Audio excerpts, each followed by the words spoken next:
Public sector banks includes within its ambit a total of 12 banks. 12 banks हैं India में जो public sector banks है. सबसे पहला है state bank of India and दूसरा है 11 nationalized banks. Why I am saying the number 11, we'll come to it in a few minutes time, right? So there are a total of 12 public sector banks in India. State Bank of India सबसे famous public sector bank है. Now IDBI in this slide is included in the definition of public sector bank, but now IDBI is a private bank. The argument which was put forth by Harish is absolutely correct that LIC has taken over the stake of IDBI. Previously, the government of India had greater than 90% stake in IDBI. But today, the government of India has only an approximately 46% stake in IDBI. Why? Because greater than 50% stake has been taken over by LIC.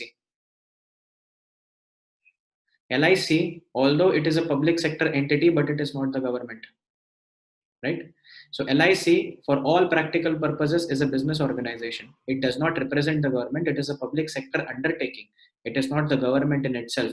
46% stake of IDBI is presently held by the government of India. So IDBI Bank is henceforth a private bank. Why? Because the management of IDBI Bank has been transferred over to LIC. Correct? So what are public sector banks?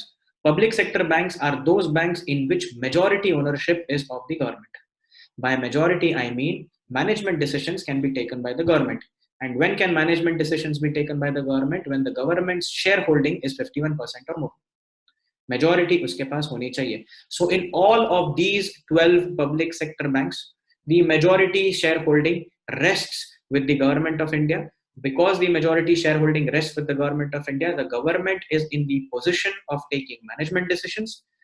And that is the reason why we call them as public sector banks. Now, these public sector banks include under its ambit two different categories of banks. The first is State Bank of India. Second is a category of banks which we call as nationalized banks.